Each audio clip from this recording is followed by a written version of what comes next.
Welcome to the Week in IndyCar, the Marshall Pruitt podcast, presented by Cooper Tires. My guest this week, it's the awesome Oriol Servia. We will get our man in here shortly. You all sent in so many great questions via Twitter, via Facebook, and also coming in from Reddit, our IndyCar group there. Thank you to Michael Swope once again for coordinating the most upvoted questions that got sent in. And yeah, I mean, for a guy who doesn't have a ride sorted out next year, it's still pretty cool to know that our boy, Mr. Servia, definitely someone that you like connecting with. And as usual, lots of good humor, lots of good insights, and all those wonderful things. And I also joke with him a little bit about a upcoming announcement in the episode about his driving for McLaren. In 3 categories, by the way, for our interview with Oriol, based on all the questions that came in. Basically a general section where we had the vast majority of questions. We also had a separate bit here, not too many, but definitely some good stuff on the Indy 500 in 2019 and what he might have going on next year. And then we closed with talking about the olden days of kart and champ car, and also an incident or two from his times back in the day. So all good stuff with Oriol. Trying to think of a couple things here that might be new or might be interesting within the IndyCar paddock. We obviously had Fernando Alonso, McLaren Racing, announce that they're going back to the Indy 500 next year. I think that's great. I definitely hope that all that happens. It sounds like there is a lot, if not just about everything, sorted out behind the scenes. Did a dedicated podcast on Monday with my Racer magazine colleague Chris Medlin, who was in Brazil during the announcement, and then chased down Zach Brown, McLaren's CEO, afterwards to gain some insights. If you haven't had a chance to catch that, you might check that out as well. As we mentioned there, this will be a Chevy-powered program. I know that has not been announced, but this will be a Chevy affair. Probably not a big surprise to anybody. Other thing, too, which I'm going to write about here, I believe shortly, maybe before or after this goes up, but Michael Andretti confirmed on Twitter that his team would be supporting the effort. That tweet then got deleted.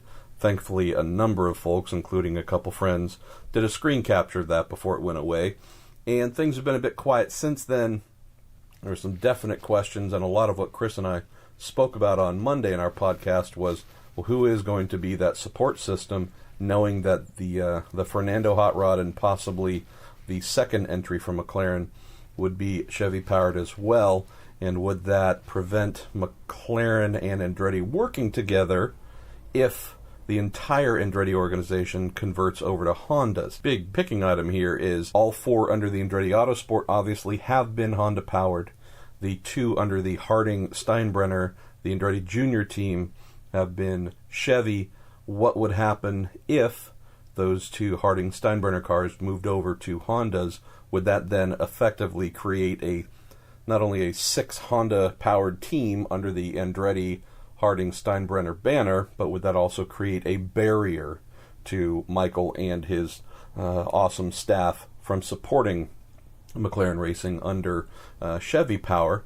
And I think the answer, it's taken us a couple days to get it exactly sorted out, but the answer is no. I have every confidence we will be learning very shortly that the Harding-Steinbrenner cars will have Honda power for young Patricio O'Ward and Colton Herta. I know that I've left our friend, president of the team, Brian Barnhart, a number of voicemail messages, and I think my last one today said, really getting to know your voicemail inbox, buddy, and we're actually developing a little bit of a relationship. So you might have heard me mention here a few times that usually if a team owner or team principal thinks I might know something or another reporter might know something, picking up the phone gets to be a little bit of a challenge. And then after whatever piece of news goes out that they're wanting to sit on and hold, then they get a bit chatty. So completely normal, not unexpected. And look, we have a little bit of fun to poke at and prod at with Brian Barnhart here. Good man. Nonetheless, expecting to hear that Andretti Autosport and their Harding-Steinbrenner team will be all Honda unless something goes off the rails at the last minute. And even in that all Honda capacity, I've received some very good information that instead of Michael deleting that tweet because he was, for whatever reason you might want to come up with, it was just simply him speaking ahead of the official release and acknowledgement, which would come from McLaren, not Andretti. So, again, no major gaffe on Michael's part. I think just an eagerness to say, yep, we're continuing to work with our pals at McLaren and Zach Brown. But yeah, so how that will play out exactly, how the two engine manufacturers will be super stoked about an all Honda team helping out some friends at the Indy 500 using a different power plant. It's one thing if it was Sonoma, as we had in September, with that odd and uncomfortable dynamic of the Andretti team running its 4 Honda cars and also supporting the 2 Indy Lights kids in the Harding-Steinbrenner entry. It's another thing at the Indy 500. That's the one that means everything to everyone.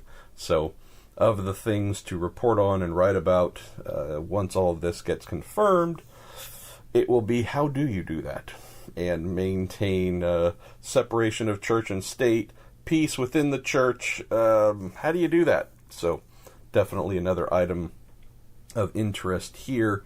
Beyond that, we had Jordan King confirmed this morning at Rahal Edelman Lanigan. I think that's an interesting choice. They had been trying to work together all along, hopefully on a full season third car entry. That did not come to pass, but in speaking with Jordan this morning, he says he's been working his behind off to try and find more funding so he can do more races. Not only am I happy for Jordan getting to do the oval, the biggest and most important oval, but I'm liking the sound of, even if it's not a full-time entry, that the Rahal Edelman Lanigan team is wanting to keep that car in motion on a more regular basis. So whether it's Jordan finding some funding, whether it is Colin Brown finding some funding, I'm hoping that that can start to become a real thing. Not just, hey, we're doing a race or two and it's just kind of a token third car entry, but actually trying to get some quality folks in there who can bring a budget, build up that program, and who knows, maybe by 2020 it is truly a permanent addition to the other 2 RLL Honda entries. And after that, a couple other things in development. We'll get into a couple of those actually with your questions that I'll lead into here in just a moment.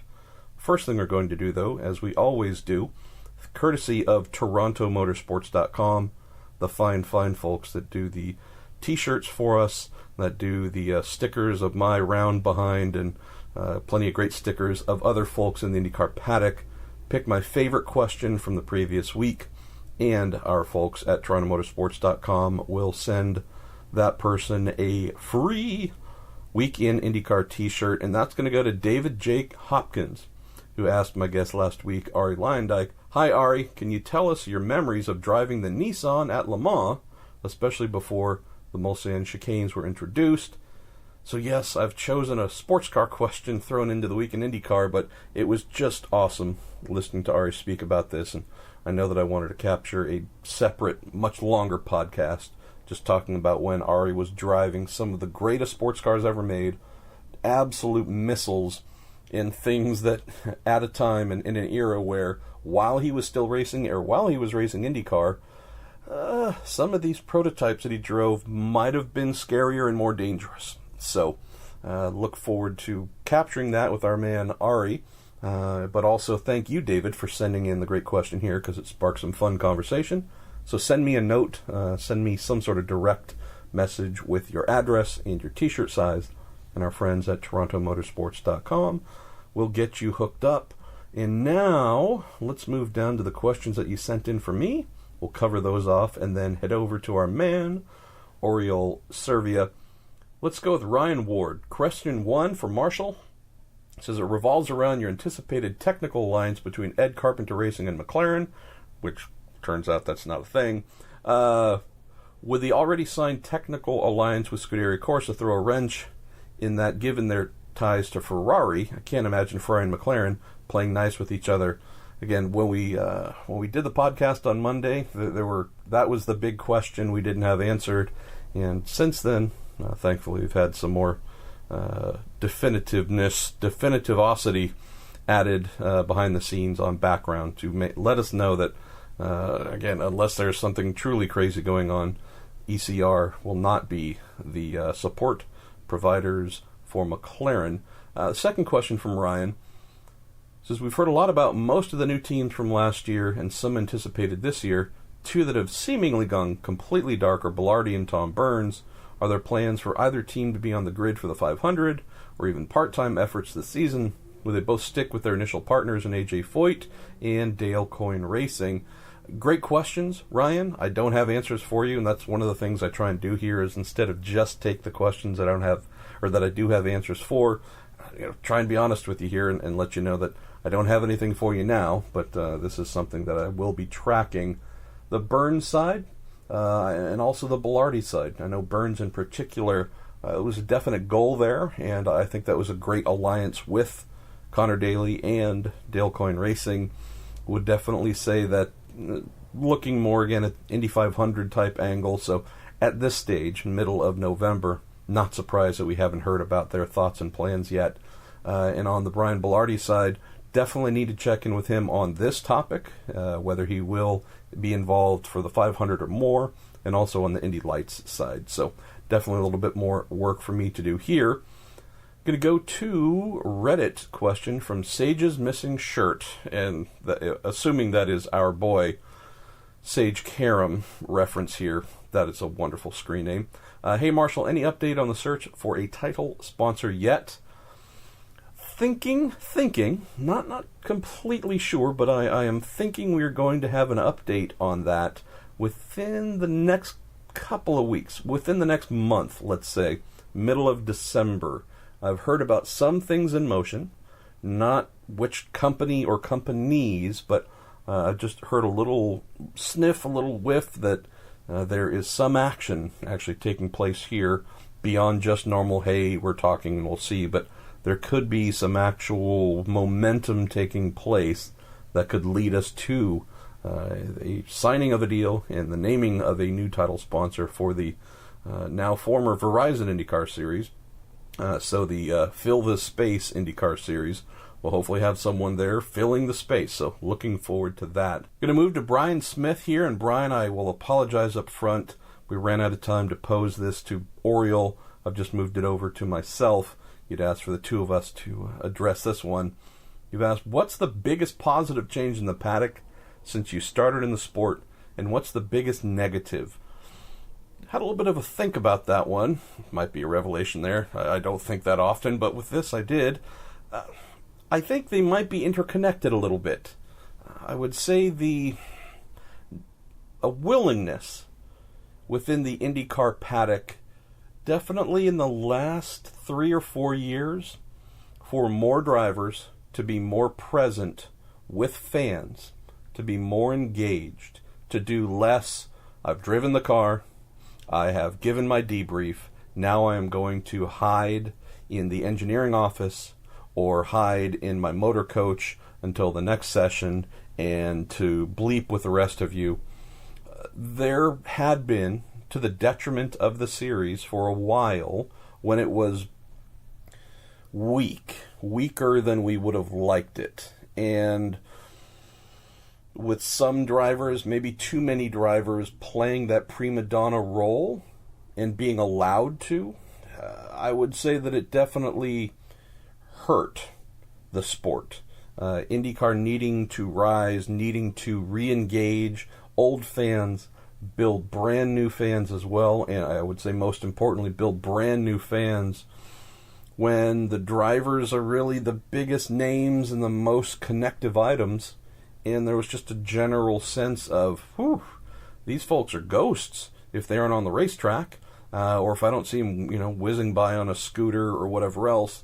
And I know this is maybe a smaller idea here, but I think it was a little bit more pervasive in that at a time when the sport really needed those bigger names being bigger presences, bigger everything to help draw more folks in, do more media, speak with just about anybody you can think of. Build new fans, build more fans, help get this thing going again. That was an issue. I even spoke about it with some of those drivers who did that and just wanted to hide, didn't really want to be a part of that solution. And I would say that has changed almost completely, where drivers are regularly available, have a mindset that they're part of the solution, and have to be out and engaging with folks. So I'm just trying to think of, I know you said since I started in the sport, that was 1986, so this, at least for me, more recently is what stands out as the biggest change. We have IndyCar drivers and obviously Indy Lights drivers, all the other levels. It's just a collective mindset that, get out, be an ambassador. Be an ambassador. I'd say the negative is maybe tied to that a little bit in the wider sense, and I'd say social media. And so bear with me on this one just a little bit, Brian. It's amazing that we have very amazing drivers that have Twitter, Facebook for some, I think Instagram for everyone, who are engaging and connecting with fans and are able to be on the paddock, at home, on vacation, in the air, reach out and connect, answer questions, be present in people's lives, even if it's not a direct thing, where driver A is interacting with fan B through social media. You can see what just about every driver is doing every day of their life. And maybe I'm off on this, and obviously please tell me if you disagree or agree, whatever it is, a different angle I might be missing. But the other issue, I would say, Brian, is heroes. I read a lot of things that folks write, comment about on social media about the sport, and there's a pretty consistent drumbeat of, we don't have any big stars like we used to, big heroes and legends. I can tell you that the work being put in on track by a lot of today's best drivers is just as good, if not better, than any of the big name heroes and legends that preceded them. But there's not the same reverie. And part of me wonders, among the other reasons, if it's because it feels like too many drivers are just in your living room or on your phone in front of your face or on your tablet. If just, there's not a lot of mystery. And when I think back to some of my heroes, some of the folks who I grew up idolizing, who are either still driving or had retired, but were still somewhere around the sport, you didn't know everything about them. Their dog wasn't something you knew about. The cat, you might not know their kids' names. You weren't staring at photos of what they were eating for lunch that day.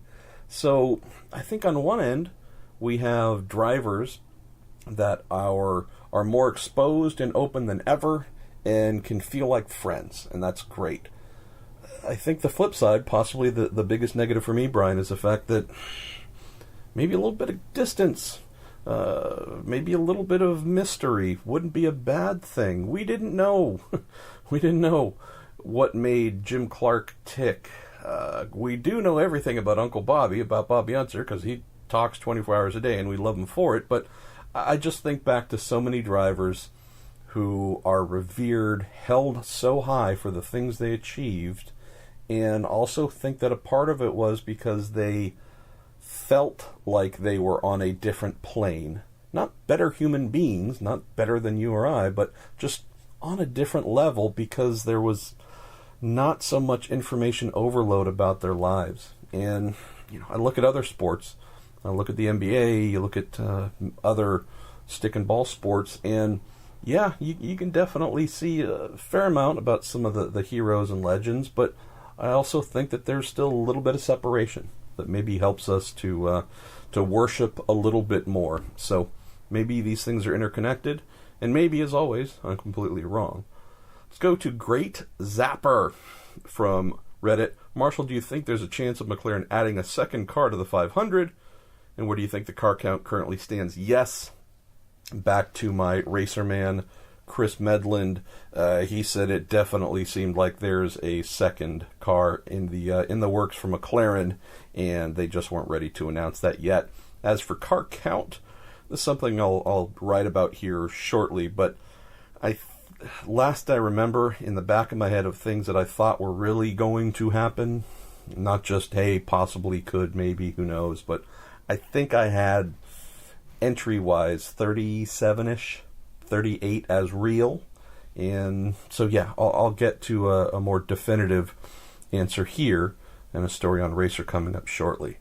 Daniel Kincaid says, Marshall, any truth to the Uruguay rumor? Rumor that Uruguay is a country? I'm not totally sure here. I think this might be something associated with Santi Arrucia, who is making rounds trying to get into an IndyCar seat for next year, possibly the Indy 500. Have heard something about there might be local interest in a race being held. And so, again, I assume that's what you're referring to here, Daniel.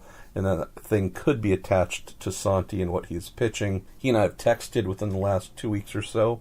We haven't had a chance to catch up, though, on the phone. So I'll try and find out from him when we are able to speak. We'll go to Counterbalanced Cove 2, and it looks like there's been a slight change in your screen name there, which I'll go with the old screen name instead of the revised one that's mildly inappropriate. Is McLaren going to share setup notes with a team like Andretti? If not, how much speed do you think they're going to have if they only run Alonso, a driver that does not have a lot of oval experience and is new to the current car? And do you think it's likely that Alonso will be able to come back and run up front next year like he did in 2017? Definitely think that in light of the Andretti alliance that yes, this is a driver whose talent, I think, I mentioned this before, I think in equal cars, I don't know if Lewis Hamilton is a 5-time world champion if he had Fernando there alongside him the entire time. I think he'd be more like a 2, maybe 3 at most, and that's not picking on Lewis, it's just I've rated Alonso as the best in the world for many, many, many, many years. And so not a surprise that he was as effective as he was in 2017. The biggest revelation, which just speaks even further to the amount of talent that he has to play with, is his intelligence and his adaptability. Right? He had that one live stream test day that also included that unfortunate double bird strike while testing 2, and then effectively turned up next time and got busy in practice and was right there the entire time, was contributing heavily, was definitely giving lots of great feedback, learning a lot from his teammates, soaking all that in, and was looking like anything other than an oval rookie. It's not because Indianapolis is easy to drive, it's not because the cars are easy to drive, it's just this is a once in a lifetime type talent. There's only a handful of those operating on the planet in any given year, any era. So, yeah, not a surprise, and I absolutely expect him to be super competitive when he comes back, knowing that there is that Andretti link, even though there's going to be a difference in engines, because we have an Andretti team that's just really good around that place. I would say that if Fernando was on his own, then, yeah, I think that McLaren team, which we believe is planning to have a second driver, would want to have one who can contribute and do as much A and B back and forth testing different directions on what to do so that that driver and Alonso can get to optimal race and then possibly qualifying setups as well. So I think they're going to have everything covered off. Look, they know what they're getting themselves into because they've already done it. Not on the infrastructure side, not one where they're bringing all their own people, but they've had enough people there who've seen it, who've done it, who know how to do it. Gilles de Ferran, who was involved as an advisor and driver coach to Fernando in 2017, is now a straight-up, senior executive at McLaren. He'll be there and a part of it too. He's been there as a team owner as well after his driving career ended, after he won the race. So this, knowing that it is not going to be McLaren on an island, having to learn it all themselves and try and figure out oval racing with a crew and engineers who might be new to the discipline, this all sounds like they're going to be very tough, very, very tough to deal with. Let's see, Keith Lee. All right, Keith, you must know. I haven't tweeted about UFC stuff in a little while. I don't know why, but Keith must know that I'm a UFC fan, asking if my jaw dropped after witnessing Yair Rodriguez knock out the opponent known as the Korean Zombie in the final second of a 5-round match last Saturday with an upward elbow, which is the craziest thing ever. Yes, Keith, not only did jaw drop, my wife was watching it with me, and she and I just stared at each other in shock for probably 30 seconds. And we still cannot figure out how that kid knocked out the zombie. That was nuts. So, all right, let's get to Alex Eichmiller. Alex, thanks for always sending in great questions from me. Back to your podcast about McLaren and Alonso. What is the appeal for McLaren and IndyCar? Is it just a presence in the U.S.? A spec car being run by an OEM doesn't seem to bring much ROI, return on investment there. It'd be one thing if it was their engine or chassis or something else. It seems they would get much more value out of something distinctly McLaren. All great questions, Alex. In speaking with Zach over the last 2-3 years, so ever since he was appointed as CEO of the McLaren Racing operation, asked him more than once and in a few different ways, could there be an interest in the McLaren road car side, and that being bundled into something or anything you would do an open wheel here? And the answer was very straightforward and has been extremely consistent. 2 different businesses, 2 different budgets, 2 different management structures. There's obviously, clear linkage between both, but if their involvement is something that can help dealerships build events, build more awareness, again, there's all positives here, but I think we're talking about 2 separate plans that would end up working together and be involved, but genuinely unrelated from a budget standpoint and even a mission standpoint.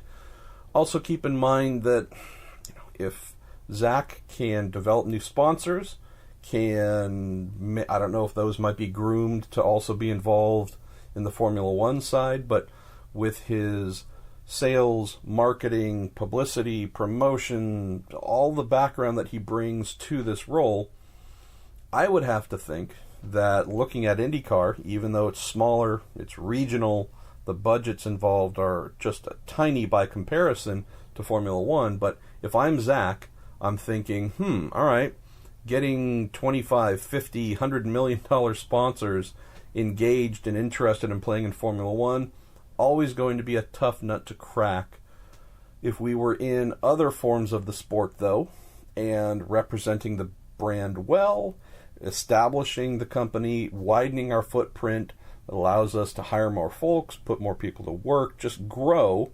And there's also the ability to maybe develop some of those sponsors in IndyCar, maybe also look at bigger, more international additions as well, where both are being satisfied. Hey, this company is now our, say, primary sponsor in IndyCar and also an associate in Formula One. It's a smart kind of stuff that I believe anybody would want to do if they had a wide international platform and were looking for ways to add to it and grow it and make it better. We also know, if we were to look at the papaya orangish McLaren Formula One cars this year, not as many sponsorship logos on them as they would like, as anybody would like, so there are needs there. I think a lot of this stuff makes sense. I think the heart of it, though, Alex, comes back to Zach and his senior leadership group. They are racers, and with Zach's inspiration and passion for IndyCar, it's really cool that McLaren is wanting to get involved directly now, not just by hiring another team to run a car for them and put their name on it, but actually assemble a team, assemble everything that's necessary, and go and compete using some technical support, using, I'm guessing, some logistical support too. But I think it's really cool that we appear to have them heading to Indy in 2019 with 2 cars, Fernando Alonso being one of them. Gonna go to Dustin Moore. Got another McLaren-related question here. On the podcast with Medlin, you talked about the possibility of McLaren doing races before the Indy 500. Wouldn't Long Beach be an ideal candidate? SoCal is probably McLaren's biggest market in the U.S. and an ideal marketing opportunity. I would love to see Fernando work his magic on those streets. And Dustin, I completely agree with you. I'd love to see Fernando at work there. As for it being the ideal candidate, I'd say no. Because if we're talking Long Beach, that means a separate trip. If we're talking a double Indy Grand Prix and Indy 500, which is what I mentioned during the podcast with Chris as being ideal, that means that they load into the Indianapolis Motor Speedway and stay. They come in, get into their garages, and that is where they work from for the rest of the month. If we're talking about having to ramp up, get everyone headed out to Southern California, do that event, fly everybody there, and really just run that big event on its own and try and learn what they can there. It's a street course. We love it. It's fantastic. I don't see how that would add much. I'm not saying that doing the Indy Grand Prix race is going to give them any great insights on the Indy 500 itself, but I'd like the idea, and if I was team manager, that is the plan I would commission. Since we're coming together as a new team, we want to try and get this machine oiled a little bit before practice starts for the 500. Let's get in early, load in early, and use the entire process of going through tech, wheeling out to pit lane, getting all the equipment in place. Just let's start getting warmed up at the event we're going to be at, but let's also build some consistency there too, so that when we do hit the track for practice, we've been there for more or less a week, and we're in the groove. We know where to go to, we know where to go to get our tires. We know where the bathrooms are. Catering's over here. That's what I would build in for the team. So, granted, I'd love to see him at Long Beach and every race, but a dual Indy GP, Indy 500 plan is what I would suggest for a team that needs to get up to speed before practice starts for the 500. Noah Richardson says, Marshall, earlier this year there were stories that Continental Tire was expressing interest in supplying tires to the IndyCar series. Is there any update on that? I've heard absolutely nothing, Noah. I know that the interest that was expressed was probably more in the vein of an inquiry. Hey, is there an open window? Is there something that could happen here? And that obviously did not go in a positive direction for them. Firestone signing up with a longer-term contract. And I believe the entire paddock said hallelujah, because we love Firestone. Not only great people, but the product as well. It's safe and it's fast. So that's exactly what you want. Let's go to the final question for me here. Moved this to the end because I thought it might be fun. This comes in from Nick Dovbiniak, who says, Sebastian Loeb returned for a few events in the World Rally Championship and just won Rally Spain after a few years of doing other forms of racing. What semi-retired IndyCar driver would you like to see come back for a few events to show the young guns how it's done?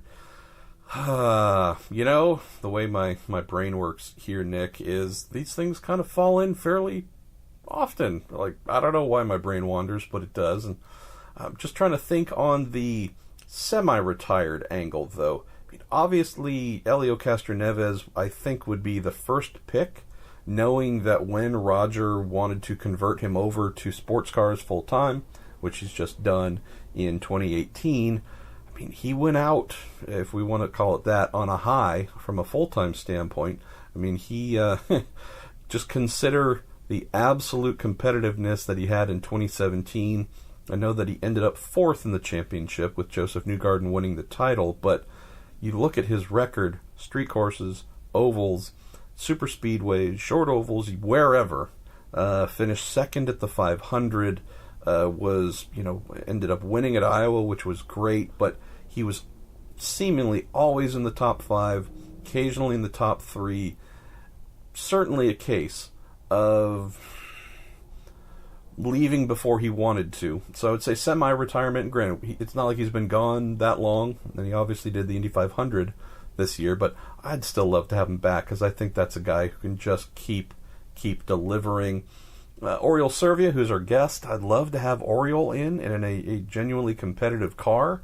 He's someone who is definitely capable of reminding the world that at 43 years old, time has not sailed. He is not, should not be relegated to the history books there. So that would be fun.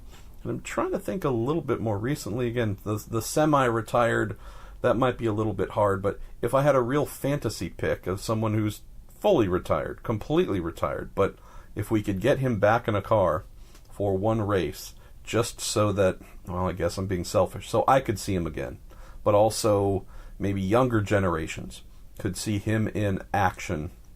It'd be Rocket Rick Mears, at the Indy 500, knowing that when he retired, he was driving a Penske chassis, one designed and built by Penske. Everything on it was custom. I'm not sure how much he would like a mostly spec car that is very, very not custom, but I do believe that regardless of what he's driving, as he proved throughout his career, Rocket Rick at the Indianapolis Motor Speedway, there are legends, right? I mean, A.J. Foyt is revered as one of the greatest of all times. Mario Andretti, we can run on down the list, Unsers, and all kinds of folks. Having seen some, not all, but I would say many of the legends who've retired, the 2, 3, 4-time winners, move on to retirement. I still hold Rick. If we're just talking the Indy 500, I can't think of anyone better I've seen or heard about who was better. And I also believe that, I don't think he'd want to do it, but just that guy is like Yoda. That guy just has this mystic, otherworldly experience, knowledge, sensibilities. He's obviously trained so many drivers at Penske who've gone on to win Indy 500s using a lot of his knowledge and expertise. But yeah, I just love to have Rick back. Could you imagine what the response would be race morning during driver introductions? I mean, how's this? If this were to happen in 2019... that's about the only driver I can think of who's, when their name was called, would dwarf Alonso and anybody else who we might consider to be the biggest name or the most popular driver there. Rocket Rick walking out for driver intros, then climbing in his car. Brilliant, brilliant, brilliant man. Love that guy. All right, let's get going with our man Oriol Servia. Let's also say thank you to our friends and our season-long sponsor at Cooper Tires for making all this possible, and to our pals at TorontoMotorsports.com for giving you all some good fun stuff. Oriol Servia, welcome to the week in IndyCar. This is your first appearance, my man, which is, I guess that says a lot about me. I need to get busy and should have made this happen a lot sooner, but thank you for making some time, my friend, in the midst of being a dad, running a somewhat new restaurant that you have opened, and also trying to find employment in motor racing next season. You nailed it. I'm very proud. I was hoping to be a guest at your podcast for a long time, and I'm very happy that it happened. It happened today. Well, we'll save the announcement that you are partnering with Fernando Alonso next year at Indy and the McLaren effort. We'll save that for a little later in the episode, if that's okay with you. So as I mentioned before we started recording, boy, you are a popular young lad. We have a ton of questions for you. So I figured let's dive right into them and see how many we can get through before you need to get back to work and get back to being a dad. So let's go with... I'm going to stop you right there. If we want this podcast already to feel that we're speaking truth, people are already like, what? Popular young lad. There's at least one lie already there. So let's call it how it is. I am not that popular. Well, thanks for coming on, Oriol. It was a real pleasure. Let's go with Adrian Ricard first, who says, Oriol, what is the strangest thing that someone has asked you to autograph? Well, that's actually not a strange question we get. We often do. People are curious, and then they try to up their game one another. And probably most drivers have the same answer, and I'll do the same. And it's not so strange when you sign more than one book, right? But it's definitely something that brings a smile not only to the one signing, but everyone around you every time. So I encourage a woman, especially in my case, to ask their beautiful female boobs to be signed. Yes. But you are definitely all inclusive, though. That's very important in this day and age, to let people know that there's no sexism here. Men, women, whatever body parts. Oriol, he's got a Sharpie in hand at all times. Listen, at the end of the day, and many times people will ask you, hey, I'm sorry, can I take a picture? I'm sorry, do you mind signing something? I can tell you, like, not just me, any driver, the most popular driver, it always feels good, because at the end of the day, someone that appreciates what you do out there, and obviously if they're asking for your autograph, they must feel you're doing a good job, or there's something they like about you. So yeah, don't be shy. And it's actually that I've done myself. When I see someone that I have an appreciation, or a celebrity or something that I really like, it makes me less shy to ask, knowing how I feel when people ask me. You know, it feels nice. Of course, everyone wants some recognition of something they're proud of. So please do it. All right, the next one, interesting. We've got two questions on a similar theme. We'll start off first with Zach Smithengel, and I always mess up your last name, Zach, so I apologize. Zach says, listening to Ari Leindyk's interview last week on the Week in IndyCar got me thinking about IndyCar driver fitness. And Zach says, any idea who pioneered fitness in IndyCar? Says, I've heard Michael Schumacher really led the way in Formula One. Did IndyCar or kart have a similar forerunner? And was it adopted kind of wholesale, maybe generationally? I would say, at least from what I know, I'm not claiming this to be accurate, but I seem to recall that the late Jeff Krosnoff was really one of the first. So this would have been coming into the series late 95, early 96. Jeff was really someone who had already, for many years, taken driver fitness to a very new level in open-wheel racing in North America, and especially IndyCar. That was one of the things he was really known for. Curious what you may know, or if you have any thoughts on who among our IndyCar heroes and drivers of the past might have been at the forefront of this. Yeah, actually, I cannot comment on Jeff because, unfortunately, I never had the pleasure to meet him. But I would say, in general, IndyCar drivers had to be fit, not so much for the ovals, but because on the street races, these cars are heavier than Formula One. We have no power steering. And the street races, usually you're busy, it's very bumpy, it's not long straights, so you don't have much time to breathe and recover. And if you're not in good shape, you basically become an engine misfiring, and instead of thinking of the next corner, you're just thinking how tired you are, right? So I think always IndyCar guys had to be more fit than Formula One guys, believe it or not. It's hard to say when it became such almost a religion like it is now. Obviously we all know how much a young guy like myself, Tony Kanaan, trains a lot like crazy. There's guys that are making a great living by training a lot of IndyCar drivers like Jim Leo, which I think has become a great specialist at what we drivers need, and I can assure you that 100% of the drivers on the field work out at least 1.5 to 2 hours a day. So it's been a progression on how professional or specific the workouts have become the last 10 years, I would say. But we've always had to work out a lot. I mean, unless you are someone like Max Papis, that he's always claimed to be genetically superior, and not intellectually. We all don't have that luck. Just we all don't have that luck. Yeah, genetically. Yeah, he would always I mean, I was lucky during the years I lived in Miami. We would go cycling every day.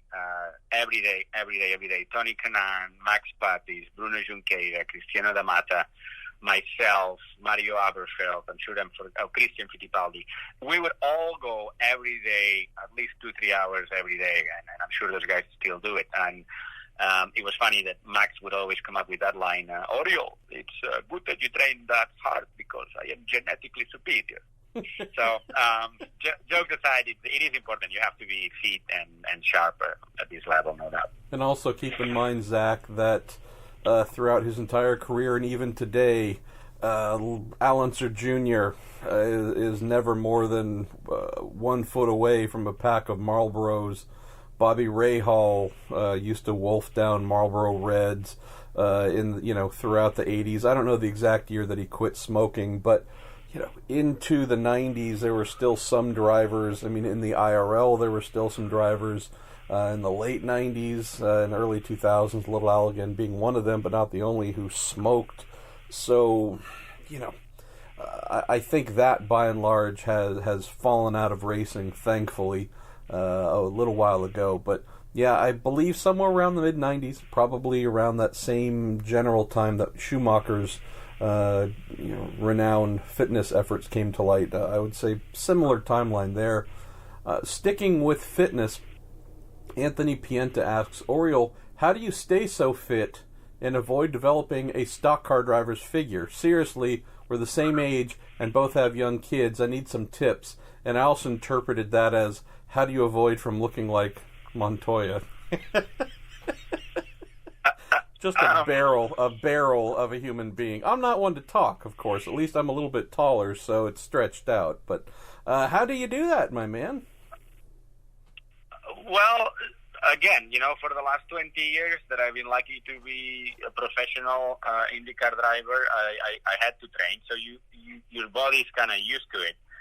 Then I actually had 2 years that I did not spend 1 hour at the gym, which is when I was involved in Formula E, running Dragon Racing, and I realized how hard the people on the other side of the steering wheel, let's say, work when I was managing the team, and I had to be a lot in England, back and forth, and honestly, in 2 years, I didn't step once into the gym. And then the first time I drove an Indy car for the unfortunate, obvious, situation when Justin died, and they asked me to drive his car. I basically, I knew I wasn't fit, but I thought, okay, I may not be at my best performance, but it will be okay. I've done this enough. I couldn't turn the steering wheel, physically couldn't turn the steering wheel. So that made me realize, hey, this is not cool. I need to be in good shape, not only for driving, just for myself. So I do. I have less time than I used to. Like, I cannot spend 3 hours a day on the bicycle like I did. But right now, my routine is I go to Golf Gym here in Venice, California, which is the mecca for many. And I'm motivated. I see Arnold Schwarzenegger and other guys there working out daily, and that's plenty of motivation. But there's this one machine, I'm not sponsored by it, but I just discovered it at the gym. It was always lonely. No one uses it normally. It's a cardio machine called Jacob's Ladder, which I am totally addicted to. It is actually made me, I think, the fittest I've ever been all my life. It's an amazing machine. So Google Jacob's Ladder, find a gym around you that has it, and it will change. It will change anyone's life. I promise. Mark Brown says, Oriol, I've been to Barcelona and the food is fantastic. What is your favorite Catalan food? What are some home delicacies for you? I do miss the food in Spain, in Catalonia, in Barcelona. Obviously, the tapas. It's not one food. I love the fact that you can go into a bar or a restaurant and have a lot of little great bites, fresh product. Why have one big piece of something when you can have a lot of little good ones, right? So I love that style of eating that I grew up. one of the most famous things we have in Barcelona is a super simple dish, which is pan tomàquet, which is just bread with tomato, special tomato spread on it, all oil and salt. It's super simple, but it's great, and I do that at my house all the time, as well as a little sauce that you guys know the name, which is used all around the world, but no one knows that it comes from Barcelona, which is alioli. Alioli is that little yellow kind of mayonnaise garlic sauce that back home is made only with garlic and oil. No egg. When you put egg, it's easier to make, but you're cheating. If you like garlic, just Google alioli, and it's amazing. It's so strong. It goes great with meat. It goes great on top of a little paella. It's for me one of the best things you can add to a meal, and it's super healthy. Got two questions here on a similar theme. One from Daniel Kincaid coming in on Facebook, and one from our friends on the IndyCar Reddit group here. Try and condense the two. Oriol, is having an engineering degree ever had a negative impact on your driving career? Maybe owners or race engineers scared to hire you because of the trained knowledge that you have, or something to that extent. And then the other way, the other question, given your mechanical engineering background, how is your approach to setting up and driving a race car different than maybe most of your teammates and competitors who don't have an engineering degree? The first part of the question, it did hurt me only while I was studying engineering. and because I instead of being at the racetrack, I was studying. So I'm certain I would have had a better earlier career in terms of results, because I obviously couldn't have my focus. Mechanical engineering back in Spain, at least, it's not an easy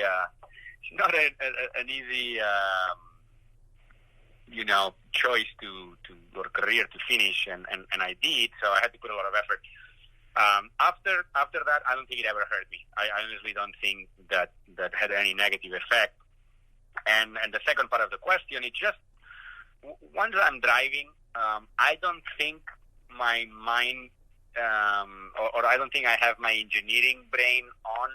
To be honest, we all become specialists. Every driver on the field knows everything about the car. We've been doing, we're changing springs on a racetrack for 20, 30 years, all of us. So you know what it feels. You know exactly what the change is, and any driver, even if you drop out of high school, will have a technical knowledge of the car very similar to myself, in all honesty. What I think it helps me is when I'm trying to relate the problem of the car, because again, we're always fighting problems, because you always want to go faster through the corner, and the car will do something, right? We will have understeer, oversteer, or we'll be bouncing around, or the tire will be on the ground as much as you need to, or power down. When you try to relate that problem to the engineer, I truly think that me being engineer, it helps me give them the information so they, in a way that they can get to the answer quicker, or better. There's never one answer, right? I mean, to solve understeer, as you know, you can do at least 10 things, but of the 10 things, there's going to be one that is better than the other 9. So that's what I think I've benefited through my career on finding good setups. Also, on understanding maybe how important is data and through analysis, not just analysis, understanding the problems a car may have, and again, pushing the engineers to find the solution. I always say I'm an engineer, but I'm lucky that in 20 years I never had to work as one, and I haven't. But I definitely know how to push the buttons so the engineers do work how I think is most efficient. So it's definitely helped me to have that career. Our friend Jerry Sidoth refers to an article that I did earlier this week with Graham Rahal, with Graham mentioning that although he's is fairly lean, he still believes there's 10 or 15 pounds he could probably lose, being IndyCar's biggest driver. And Jerry's question was regarding that. He says, this may be self-evident, but how much weight would a driver need to lose for there to be a noticeable difference in a car's performance? And rather than answer that myself. I figured I'd throw that one to you, knowing that at least in engineering terms, we've folks have said for decades that for every 10 pounds you can take off the car or a driver, it's probably going to end up being worth at least a tenth of a second. Curious though, with Jerry's question, dynamically, with there being a minimum weight in IndyCar in just about every series we can think of, a driver trying to lose weight like Graham, Oriol, would have two purposes. One, for himself, to have less mass inside the car, less weight for him to manage, for himself sticking up in the car as well. And then also, in theory, if he's able to come in a little bit lighter, knowing that there's the ability or need to add ballast possibly to the car to meet the minimum weight, in theory you could trade a little bit of weight, sitting up high in the car dynamically, to trade that for placing more ballast below, basically in the keel section. So how much do you think, though, would really be needed to make a noticeable difference in terms of weight loss to have an improvement there? Yeah, I think you just gave the perfect answer. I mean, I actually think 10 pounds is a little more. It's almost 0.2 of a second in most racetracks. But as you're saying, we're all of us at the minimum weight that driver and car has to be, except some very heavy drivers. And I know Graham sometimes is heavier. So for him, if he's not at the minimum weight, then he's definitely has a lot to gain by trying to get there. If he's at the minimum weight, him and car, as you said, then it just gives you the ability that if you lose weight in your body, then you're going to have to put a ballast somewhere in the car, but you can put the weight at the bottom of the car, at the front, at the rear, depending where you want to affect the weight distribution, and it gives you flexibility more than anything during a race weekend to move that ballast and affect the attitude of the car. That, let's say, if Graham is already at the minimum weight, but it's right there at the minimum weight, he has no ballast to move around. So he has one tool less to play with the car, right? Usually, if you have understeer, you'll move the weight towards the rear. Even if it's 10 pounds, you're moving 10 inches, it makes a difference in the corner. So he doesn't have that tool. So that alone would give him the capability to improve the race setup, right? Amen. And Jerry also says, for my wife, who's a former Spanish teacher, she loves the dolly design on your helmet. We've got one or two questions on that. Do you have a favorite dolly painting? And if so, which one? Well, there's so many that I love, and what I like about dolly is that the more you look at one piece of the one CD, the more you look at it, you keep finding more and more and more and more details about it. That what amazes me. But the one piece, which is probably his most famous, or one of his most famous, is the one with the melting watches, and it's actually the first time was in 2003 that I had a something Dali in my helmet. It was the melting watches because not only I was a fan, but I thought it was such a metaphor in racing because you're always fighting time, right? I mean, you're always trying to beat time. You're always trying to get that lap done in less time than the other person. You'd almost want to slow time when you're going through a corner, right? So I thought was such a cool thing to have the watches. So the melting watches, which I should know, but I never remember. It's such a weird name. I think it's the persistence of time, if I remember correctly. It would have to be my favorite piece. Well, the silly thing is, with all the money you've made, we know you bought the painting and it's sitting on your wall, so you could just go over and look at the title, couldn't you? It's true. And actually, you know, when we raced in St. Petersburg around the Dali Museum, you know, that was a private collection. Actually, it was the biggest private collection, and when it was donated to the city from the family that owned all those pieces, So yeah, I hope one day I can help the museum by giving my dollies to them once I pass. Absolutely. Let's see. Corey Matthews says, any pre-race traditions or superstitions that we don't know about? And would any of them qualify as weird? So curious if you have any, Oriol, or if you've observed among your teammates throughout the years any kind of strange behaviors or practices prior to an event or race. I always do, just before getting in the car, I do two things. I have a shot of double espresso, yes, which I've spoken about many times, and we can talk about it again. But also I do at least one full walk around the car. I do a full lap, which I think it goes back to my early days, more than a superstitious. When I was in go-karts, I would walk around the go-kart. You're always trying to see, hey, is everything, screwed in like it should, So you would go walk around and just look at it before starting the race. And I've done that all my life, even if now, obviously, I have full confidence in my mechanics that I'm not going to find something loose as I'm walking around before the race. Not that you could really fix it at that point. But I do that. There's drivers with different superstitions, or we want to call it something different sometimes. As, oh, no, I always do that because it works. Well, that's a superstition.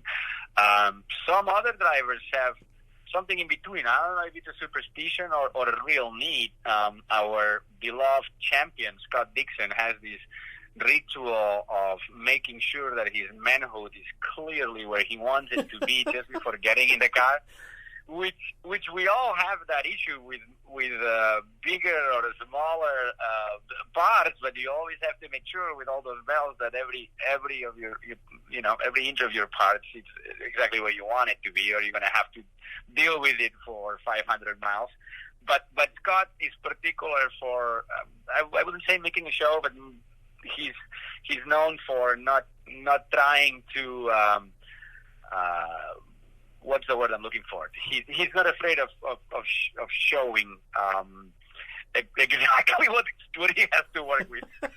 Well, here's a little insight I can provide as a photojournalist, or whatever, however you might phrase it, as someone who is routinely on pit lane photographing drivers getting into cars, specifically IndyCar here. Can confirm what you've said about Dixon putting on the little show, but I'll tell you, Oriol, the driver who makes, I think, the biggest demonstration, who puts on the biggest show, spends the most amount of time. This might be it would be very weird, but maybe I need to do this for a couple of races next year and see what I can get in time. Actually get my stopwatch to see who spends the most amount of time juggling the Frankenbeans, before they slide down into the cockpit, because I would bet $1,000 it is the mayor of Hinchtown, James Hinchcliffe. I am telling you, it is hilarious, because one of the things, again, as a photographer, try and take some nice artsy shots of a driver climbing into the cockpit and so on, the aptly named cockpit. And with Hinch, again, most drivers will step in, quickly adjust themselves, because you have the lap belts that basically come up through your crotch and separate the Frankenbeans from your legs. So again, you try and get the entire package ready, then slide down into the car. It normally just takes a second, 2 seconds, off you go. Just saying, and I'm not trying to out Hinch here, but just informally, I think 10 or 15 seconds might be the longest, where I'm sitting there going, come on, man, would you just get in the car, get into the car so I can take a photo I can use?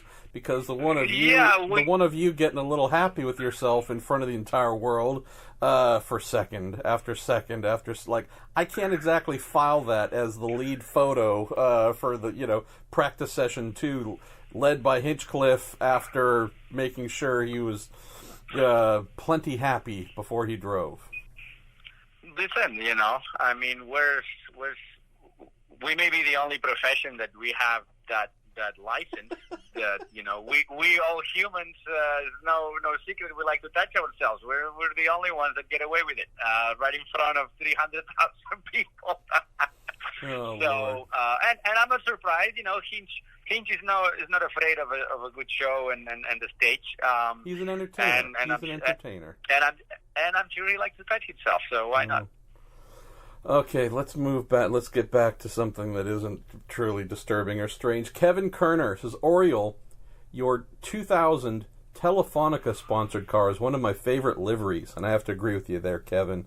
And I can fondly remember debating with my racing buddies what color the car actually was. Yellow, greenish yellow, neon. We never could agree other than it looked amazing on track. What do you say? What color was it? And I think I know the answer, but do you know the specific color, and is it one of your favorite liveries as well?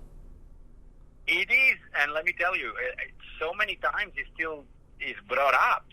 It was back in 2000, so it amazes me that people remember and how it came together. Actually, Telefonica was the main sponsor, the primary sponsor. That year, they were also sponsoring a Formula One team in Minardi, and they sent the colors to PPI Motorsport. That they were supposed to paint the car. And when I got there, it didn't look at all like the color that Minardi is. But it looks so much better. It wasn't green, it wasn't yellow, it wasn't fluorescent, but it had a definitely shininess about it. I mean, PPI did so many things good, and there were attention to detail was one of them. They had great paint shop and professionals, and they came up with this amazing color, to the point that because people kept coming to us through the season, like, what color is this? We did run a contest, and people kept throwing names, and I had to choose the winner. And one name that I thought was super fitting, of course, won, which was the Incredible Hulk. And even if it wasn't that green, it did have the same power as Hulk. So that's the name we gave it. I love it. I believe the color, Kevin, is chartreuse. So you might look that up, but I believe chartreuse is the correct name, but who knows? I could be wrong. I didn't know that. That's cool. Well, now again, I could be completely wrong, but that's what I think it is. Let's go to David J. Hopkins, who says, Hi, Oriol. Could you tell us something about your experience testing the Prost Formula One car, and was there ever any talk of a race drive? Yeah. Fortunately, I did a test, not one test, two tests. I did one test in I think it was November or December 2000, and another one in February 2001. I loved the experience for two reasons. One, driving a Formula One car had been, my dream growing up, and B, I did it at the circuit of Barcelona, Montmeló, which was where I was from. So it was amazing to get that experience. It was mind-blowing in some ways. The amount of technology was amazing, but I was surprised how little fine-tuning the guys did. I mean, it was a total of 4 or 5 test days, and all you try is new pieces that they come from the wind tunnel, or that they decided on their CFD and simulation that's what's going to work. And I remember coming in from doing a few laps and like, guys, this car is great, but it has so much understeer in the fast corners, it's ridiculous. Like, we need to rebalance this, and I'll be at least 1 second quicker. It's just it's impossible to drive with how much understeer. In the slow corners, it was fine. They look at each other, after one run, another run, they try a different piece, like a complete different wing. And I'm like, can we just take out rear wing? No. Simulation says that this is the exact rear wing angle we need to be running. Okay. Can we soften the front bar? No. We were already running the bar that runs the best here. Okay. Can we stiffen the rear bar? No. Simulation says that actually. What about ride height? Can we just go high on the rear ride height? I mean, as you know, Marshall, there's 20 things you can do to help. Oh no. Simulation says this is the best way. So it amazed me. They were like, yeah, we had this problem the whole year. It's the problem of the car design. And I'm like, guys, in IndyCar, we all have the same car, and the guy on pole is 2 seconds faster than the guy at the back, and it's all about fine-tuning. Like, I cannot believe that there's actually no work to try to optimize whatever pieces come from the wind tunnel, right? So it was kind of shocking, and to an extent, I promise you, it's still very much like that. They have all these amazing tools to optimize or to design a car from the wind tunnel, and they have all these parts that come every race weekend, as you guys follow, right? Like 1,000 different winglets and pieces aerodynamically here and there, but you know, they won't spend time on track to try to just modify it a little bit, the setup and make a difference. So that's why I think many times, like, an engineer that is crossing from here to there or the other way around, like, I have to bring up the famous Rocky, Guillaume Rocklin, who was a Newman Haas for many years. I was lucky to work with him, and it's been now at Red Bull since 2006, you know, and he's the guy that you always see there on the wall. I'm sure he was a big influence on optimizing whatever package you have, you know, because which one of the things he was really best at. So that was really what interested me. And sorry I went so long, but honestly, it always shocked me how different the two series work. And to answer the second part of the question, I'll be shorter. I did. I mean, that test went really well, and I actually had a handshake agreement with Alan Prost.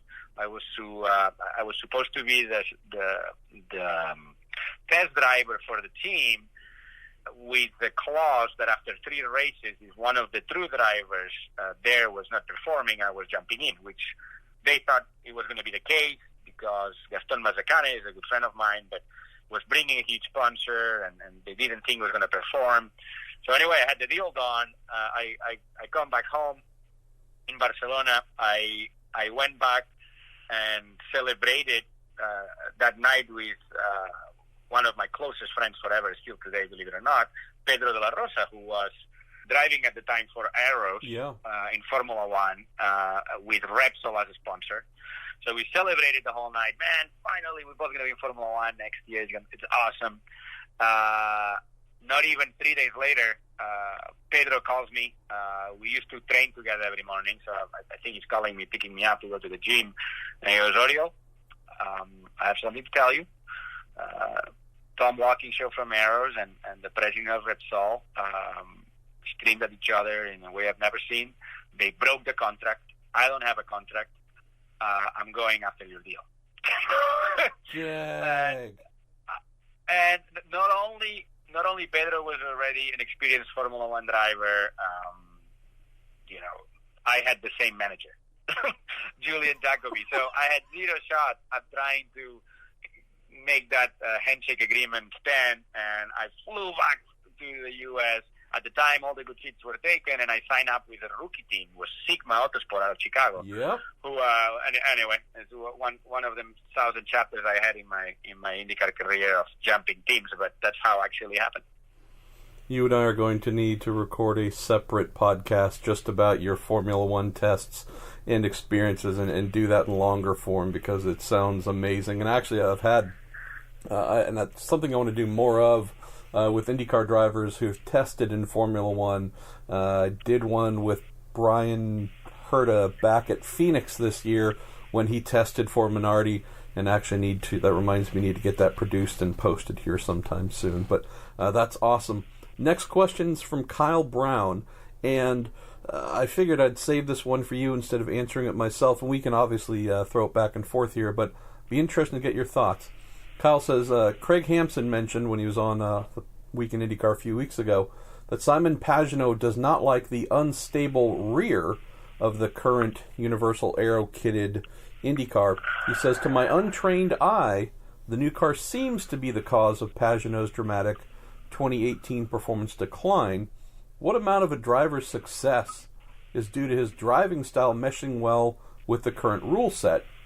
And Kyle closes by saying, would a race winner without a championship using the current rules have been a multiple-time champion, maybe with a different set of rules? So just curious, not so much asking you to pick apart Simon, but hard to ignore that going away from crazy high downforce manufacturer aero kits at the end of 2017 to the new lower downforce kit you helped develop coincided with a year where Simon seemed to struggle significantly. We could also throw in something we've mentioned before, that prior to the manufacturer aero kits era, Oriol, when we did have less, similar downforce to 2018, Simon was also a beast, with that stock Dallara bodywork back then. So it's not exactly a linear thing where you go, aha, take downforce away and Pagenaud struggles.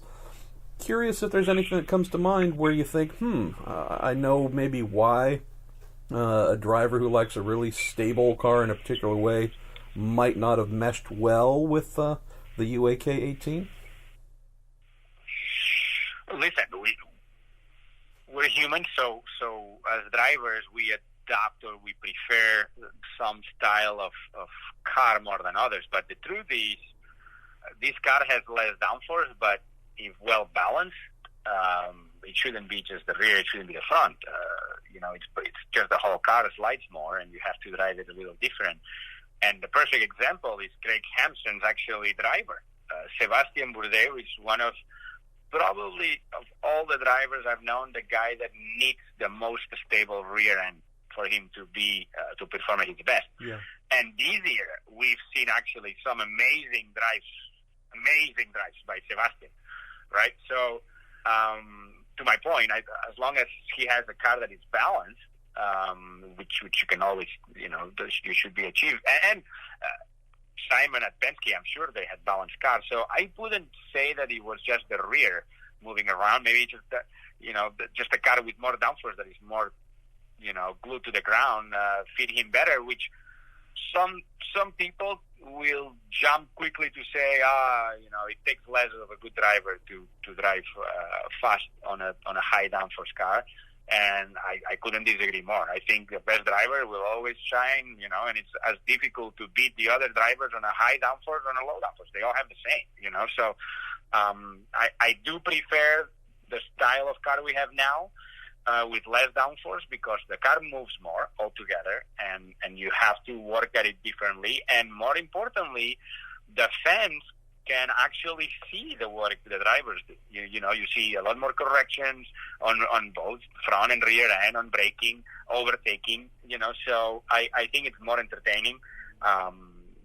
Same as when we have more power, right? I mean, some guys excel in a Formula Atlantic or a Formula 3 car, and when they get more power, they you don't excel as much. I was actually the opposite. The more power, the better I did relative to what I was on the earlier year with less power. So we all adapt differently, but I don't think it's just the rear end on Simon's case. I don't know what happened to him this year. I mean, I think we all go through cycles, and he had his moments that he was fast even with his car this year. So it's just tough. The competition out there is so tough that you're not at your very best, which not every day we can all be our very best, and all of a sudden you look like you had a horrible season, So I think it just shows how tight the championship has become. I'll throw in one quick thing to close on this subject here, Kyle. When we had Simon on a couple of weeks ago, this question was posed, and he said many of the same things that Oriol said. Just wasn't able to find true comfort with the car this year. Keep in mind that when he went to Penske in 2015, kind of similar results to what we had this year. And I know that, speaking with Simon, knowing him fairly well, it wasn't that he forgot how to drive the car. It wasn't that his engineer, Ben Bretzman, who followed him from SPM to Penske, forgot how to engineer. What they had in 2015 was learning a whole new way about setup and the way that Penske went about the engineering of their race cars. Very different team to SPM, very different approach. And so it wasn't just a case of, hey, we're just changing teams to a bigger one with more money. It was, okay, so the way we'd normally do things isn't how they do things. All right, well, Penske's not going to change their program around us. We need to assimilate and learn and do like they do. And it took 2015, frankly, to really get into the Penske way. And by 2016, not only did they figure it out, he won the championship. So I would say that although they know how to work within the organization, I'd say that another big change here, we've seen Simon, maybe compared to some other drivers, a little more finicky, a little more specific on needing a car to be exactly right for him to really deliver his best. Then there's some other drivers who might not know the front of the car from the back of the car and can just drive the wheels off of it no matter what. That's not a universal talent. It's not a universal capability.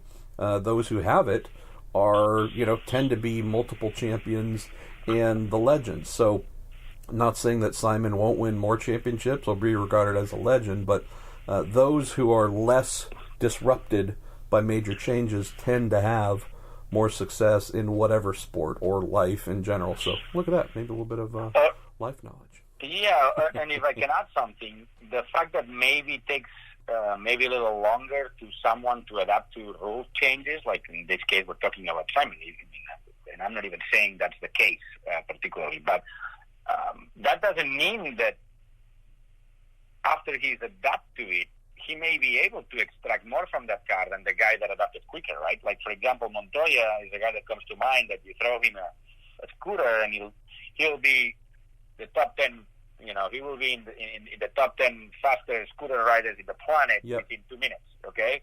That doesn't mean that if he's on that scooter for 10 years, he will become the fastest ever. Simon, on the other hand, or a guy like we're saying, like a Simon, maybe the first 2 minutes he may be 100 in the world, but be careful after a year because he may be the guy to beat, right? So we're all different, and there's I think Simon proved over and over again that given the right circumstances, he'll be a tough one to beat, and I wouldn't be surprised if this coming year, without any changes, he's the guy to beat at the Penske team, right? So that's just my point. All right, I'm going to speed through a couple of more general questions, and we're going to jump to Indy 500 and 2019 questions for you, and then we'll round out with the third and final category, that being some old-time questions about your career back in the day. This one comes in from Chad Smith. It's another helmet-related story, but mentions the dolly angle, but curious if you could share some thoughts on the story of adding the Catalan flag and shield and blood and such for this past Indy 500, which you and I have spoken about. And he's also curious about if you have a personal favorite among the custom helmet liveries you've had over the years. My helmet, and any driver's helmet, we drivers are not just proud. We feel so identified by it, right? Because at the end of the day, is our face to the fans out there, right? I mean, that's what they see. Also, IndyCar or car drivers in general tend to keep a similar design through all their career. So, again, fans can identify you, which is, for some reason, something that doesn't happen in motorcycles. Neither Supercross or MotoGP guys, they seem to change helmet design every race, which I never understood. But in my case, this last Indy 500, I did a mix of the helmet that I did, let's say, the first 15 years of my career, and then the helmet I've done the last 10, right? So I brought back the Catalan flag as a main backdrop of the whole helmet, which is 4 red lines on top of yellow. That's the story of the flag, which back in the 1400s we had a Catalan general was fighting for defending our land, gets wounded, it's dying, and it's in the hospital, and another general is telling him how well he did, and he's like, yeah, I'm going to die for my country, but we don't even have a flag. So then this other general put 4 fingers in his wound, and on top of his gold shield just did the four lines, right? So that's the legend of the flag, which it's a cool story. And then I always had something dolly. I started with the soft watches, like I said earlier. Then I just found this crazy picture of Salvador Dali that the way I have it in the helmet always looks like he's speaking from the car and looking on the sides. Looking on the sides for me, really. Not that I don't trust my spotters when they tell me clear, but it's good to know that Dali is also looking. And I've been lucky to have a great designer. He was my best friends growing up in kindergarten. I've been friends with this artist from Spain called Álvaro Soler, who always did the design. And then I became really good friends with Troy Lee, and he started painting Álvaro's designs, and then Troy took over, and now he does all the design himself, which I couldn't be luckier with having such two great artists doing my helmet. And again, we drivers, we feel so identified with the helmet that having great artists that work on it is just a bonus, right? And I do not have a favorite helmet. That's why I keep tweaking it every year. You evolve as a person, and you get tired of some colors or another, or there's this one theme, or the 100th anniversary for this or that. So there's always little things, and you end up having a closer attachment to either helmets you won races with, or in 2008 I had some of the craziest helmets because again this artist Álvaro was hand painting them, and he was spending a lot of time in each one doing a different theme. And I got away in 2008 with a great helmet that had all these naked women on it. That is one of my favorites, and probably the only reason I was able to race it at this high level was because I was driving for my good friends Jimmy Vasser and Chemical Coven, and they not only like me, but they love the idea of the helmet. So, but that's one that comes to mind for sure. You're a pervert, Servia, but we love you nonetheless. Let's see. Theodore Kruper says, Oriol, I appreciate your single-minded efforts to stay in IndyCar, but wouldn't the WEC or IMSA provide you a living as a top-level racer? We know a little bit about this because, I've done my best to point you towards opportunities I know about before that they've reached print, and I know you have spent time trying to land something consistent in IMSA. Curious if that's still an active interest of yours, brother, or if the Indy 500, being a dad and running a new restaurant, is maybe the more popular alternative. Yeah, the answer is yes. He's right. It comes at an age that you cannot be at the top level of your game in IndyCar anymore, and you could still be at the top level in other series that maybe are less physically demanding, like INSEG could be. So, of course, I've looked at it. I'm not 20 years old anymore, but it's not that simple. Even knowing everyone in the paddock and having friends like Marshall, that it's helped me talk to the right people when I didn't know them. It's still tough to get a good seat because, again, I've been lucky to be in IndyCar for 20 years, which is an amazing. I had such a lucky career, but because I was making it. Let's say, in IndyCar, I was already here. And other guys that maybe had less luck and had a couple of years of IndyCar and then early on had to find their way in IMSA, now they've been for 10 years with an engine manufacturer, and I'm sure, they're obviously doing a great job, and it's hard to get in those seats. There's really not that many open seats, but I did try last year really hard. I thought I actually had 3 deals that look really, really good on very top prototypes that at the end, for many reasons, neither of the 3 happened. So it's something I'm always looking at because I just love driving. I love racing. I think IMSA has done a great job having so many good teams and manufacturers involved that it's just appetizing as a race car driver to be part of it and continue racing 10 more years at that level. But it hasn't happened, and the truth is, at the end, you end up finding more opportunities where you've been and where you know the most, which is IndyCar. I've been in the paddock of IndyCar since '98 when I did Indy Lights, which means not only I know every track, every little detail, I know every person that works in the paddock. So even if it's not driving, anything that is related to motorsports, there's a much probable chance that for me will happen in IndyCar than anywhere else. So that's the true story. And as much as I still hope I can drive in IMSA in a good program for the next 10 years, IndyCar is what I know and what I love the most, so I cannot complain too much. Well, good, because we don't want to hear you complain.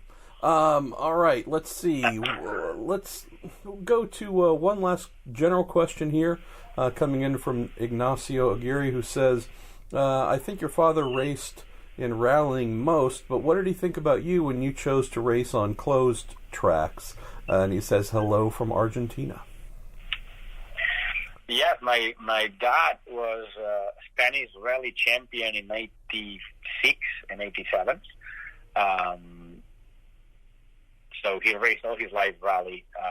Then he did the Dakar rally for 18 years. Wow. Finishing fourth, driving for some of the best teams like Citroën. So and he loved it. So I grew up thinking for sure I would be driving rally cars, and I've always loved going sideways and burning rubber. So I really thought that, but it was actually funny. I was racing go-karts, and I wanted to learn how to shift gears because I've never been in a car, and I was 15 or 16, and actually I went with my dad to a racing school up in Le Mans that Elf was sponsoring. It was just a school, and I just went truly to learn how to shift gears in a car. I did it with my dad. My dad was already champion, but he wanted to do the school with me, so we had a lot of fun with it's like a ski barber, really, that we have here in the U.S., but they do a great job. And I went just to learn how to shift, and I end up the little 3-weekend course, and they told me, oh, you've been selected for next year championship campus, a new thing they're starting, which I didn't know I was being observed to do that, or there was any prize. So, and I was too young to do rally at the time, and okay, I'm going to do 1 year in this thing. And that ended up being 5 years of a racing career in France, of all the ladder series with Elf, and then coming here to Indy Lights in '98. So it's not like I ever made the decision I'm going to do, trucks and not rally, but it's just how life went. When you put one foot in front of the other without a clear direction or not only that, and a clear understanding that going that way means you're not going the other way.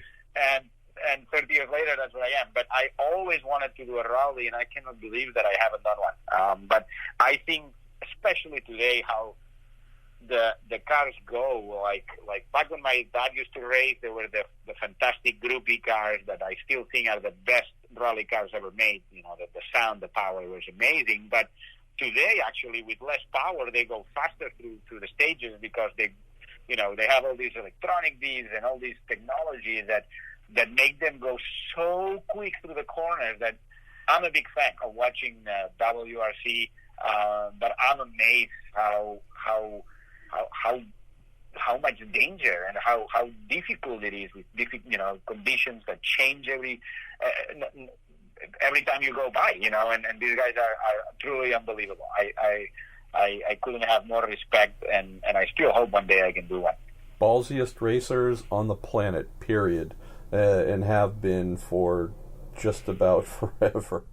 All right, let's move over to a couple of quick final categories, brother, and then I know you need to get back to making dollars. So we have Indy 500 and What do you mean? Wait, I thought we were. Well, true. We're making pennies, but we aspire to be earning dollars here. Let's go with our man Kevin Perez Frederico, who asks something similar to Joseph Petrie, who asks something similar to Tim Hubble, who asks something similar to Stefan Straub, and a few others. Oriol, will you be in the second car for Team McLaren at the Indy 500 next year? And there's also the other versions of, has McLaren called? You'd be the perfect fit. an all-Spanish McLaren lineup, with you and Fernando, and any truth to the rumors of an all-Spanish two-car McLaren effort with you and Fernando for the 2019 Indy 500. So, should we reveal the big news right here? Go ahead. I couldn't be more proud of how many people have reached out about that since McLaren announced that they'll be at the 500. There's no doubt that any driver in the planet would like to be in that program for obvious reasons. McLaren will not show up if they're not competitive to start with. It's such an amazing team and brand, and in my case, to be able to do it with Fernando, which I already thought, I was truly lucky 2 years ago when at least I got to race in the same track as him, and which I never have, because I've been racing in the U.S. for 20 years and he had never been here.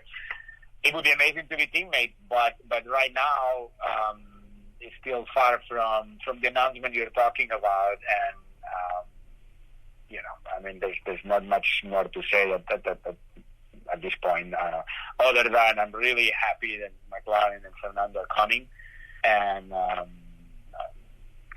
think they'll be great competitors, and yeah, that's all I have to say. Well, we hope that they reach out and put you in a second car, because that would be very smart, and there are a few other teams that should seriously consider you for cars for the 500, so we need to make sure that happens no matter who is making sure that you are in a vehicle. Marco Strazzula asks, what are your programs for 2019? So I think we've kind of answered that a little bit, but just curious if you have other things you're working on that you can either hint about or at least tip your cards a little bit, or if there's nothing on the horizon yet, unfortunately. There's really nothing I can announce or talk about other than last year I drove the pace car at some events, and unless something drastically changes, we're planning to do that again, and it's something that, although it's not racing, I did enjoy very much. As I was saying earlier, I love IndyCar. I know everything about it, so anything I can do to be part of the show and to help the show be better in any way, and especially as being the pace car, keeping my fellow drivers behind me as safe as possible, it's things I enjoy doing. So that's what I am. I'm working on a lot of things, and I'm hoping I can give the audience more exciting news than I can today. And it's one of the reasons why I was considering doing this podcast a little later date, Marshall, but always a pleasure talking with you, and you'll give us another reason to chat once I have something to announce. Well, we'll suggest that McLaren might not be the only Formula One team looking at Indy 500 entry, so rumors, we'll just start a baseless rumor here that Ferrari, that Oriol is high on the list to lead Ferrari's Indy 500 entry. And please don't post that I just said that, because it was just purely in jest. Although it'd be awesome, but just made that one off the top of my fluffy little head. Actually, now that you mentioned Ferrari, and because I was driving last year's 500 for Scuderia Rosa, who are obviously attached to Ferrari, because I know you have such a big audience, it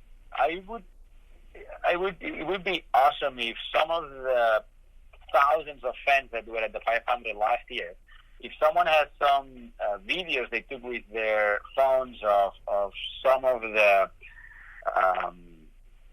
I was going to say crazy, I should just say wise maneuvers that I made, because unfortunately many were made when I was coming from the back and the TV missed it. I would love to have some videos or footage, even if it's just on the phone and the fans out there. If someone can, they can just tag us or something, I'd love to see something. That would be a genuine blast. And I also think both your in-car and Rossi's in-car, somebody at Indianapolis, someone either at the Speedway, IMS Productions, or IndyCar, throw the entire race up on YouTube from those two in-car cameras. Not an edit, but the actual full races from both. That would be pretty awesome to watch. That would be awesome. Unfortunately, I didn't have an in-car camera that race. You didn't? Oh. And I didn't, and that's why I'm so, honestly, I think it was maybe the best driving I've done myself in all my career, that race. And not because I was leading at the end. Actually, at the end, I was leading because, as you know, we took a bit of a gamble on the strategy. But before that point, when we pitted with 44 to go, the other 166 laps were honestly some of the best driving I did, and that's why I'd like to see some of it if anyone has a piece. All right, my friend. Let's get to the last Indy 500 related question for you. This comes in from our pal Carlos Villalobos, who says, "How's it that we went from the new aero package is great at IMS during the initial tests that you and Montoya did to it's impossible to pass during the month of May?" And he says, "Gracias." But it's just curious if you can provide some insights. Again, we know temperature was a big difference, but why is it that things went from, boy, this is going to be great in testing, to, that was kind of a stinker for most? Well, there's a perfect explanation of why it went that way. When we tested in Indianapolis at IMS, it was the first ever test that the new aero kit did.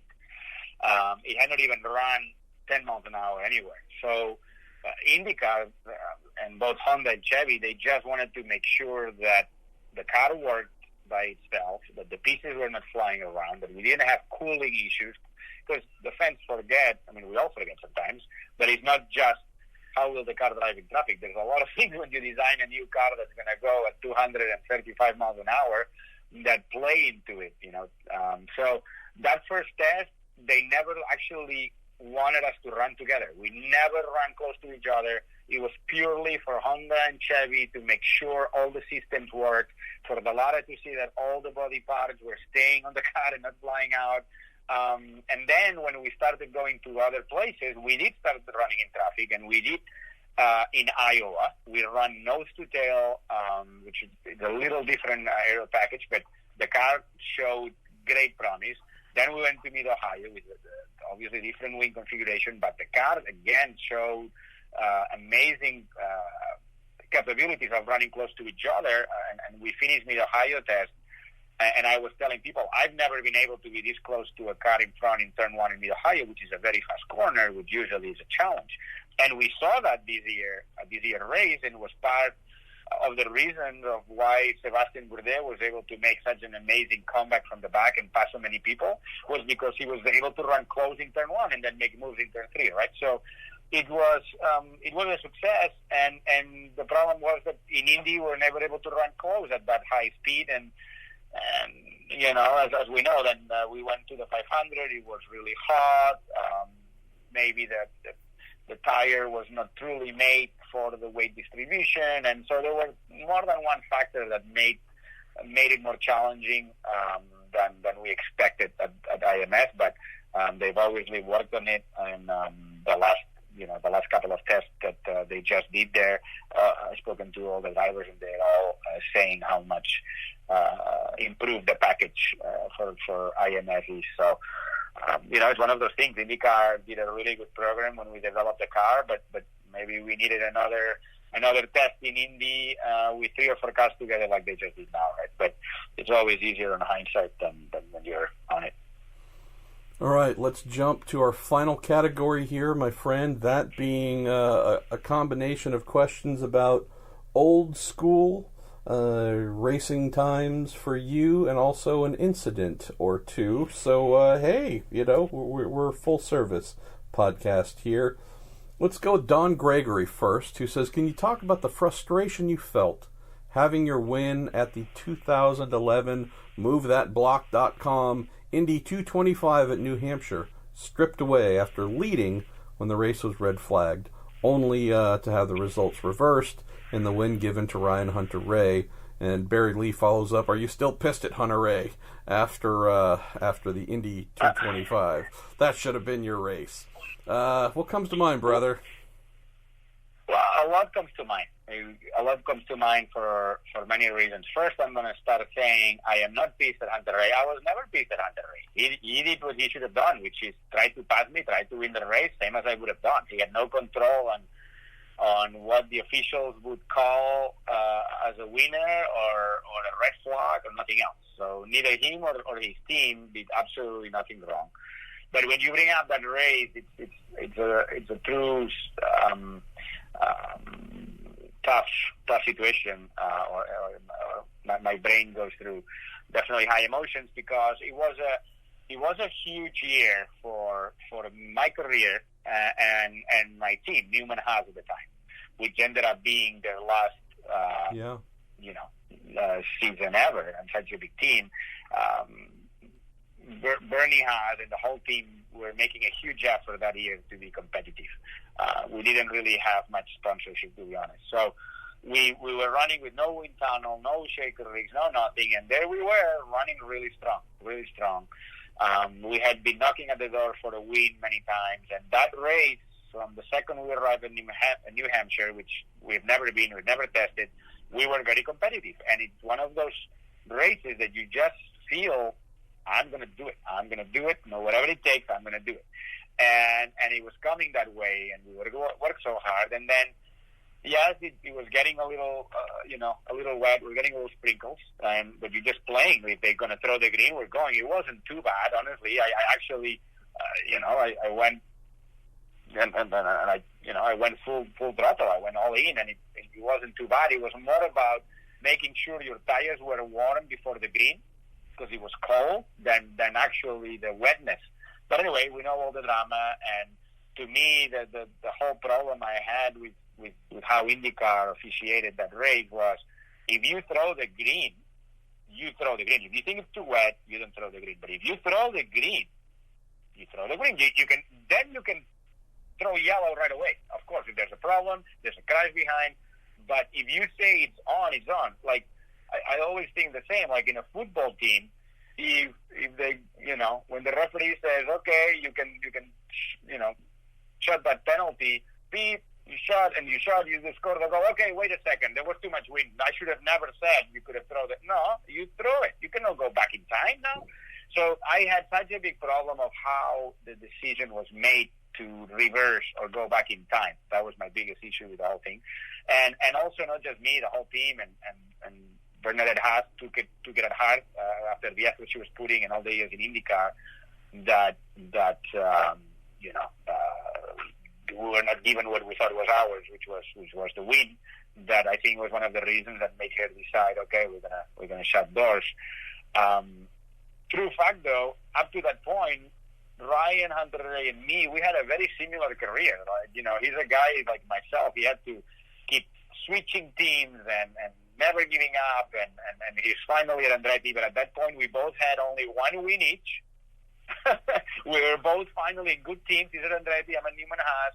There we are fighting. I think I won the race, but regardless of what I think, he got the win. And the next 4 years have been very different for me than for him in terms of career and a bank account. And Indy 500 win in a championship, which again I'm very happy for him. He's a super guy, and Becky, his family. So, but it's just funny how destiny sometimes can change your life and your course. Which I'm happy at all of where I am today, but it's quite interesting how since 2011 both careers have gone quite different. Yeah, no, that not only a great point.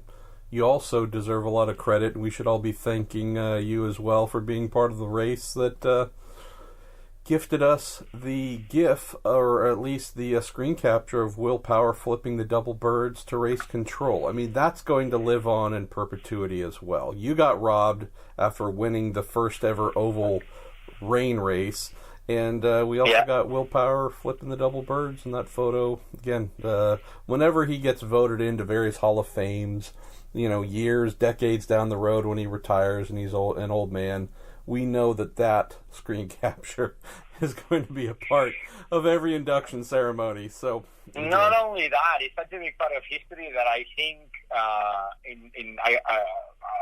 I actually heard rumors that in the Ward Wagner, on his face, there were a couple of little birds showing around. But, See? That would have been pretty cool. But unfortunately, they didn't do it that way. All right, going to grab one or two more here. Mike Clazy says, Oriol, your nose first crash at Laguna Seca in 2001 was a perfect example of what the Hans device was made for, but I don't think it was mandated yet. Were you wearing it then, and were you wearing it after? And do you recall any neck injuries? I was not wearing it, although I know that many people thought I did, and it was actually used for a while as, look how safe the Hans device is. Like, this guy was wearing it and he's fine.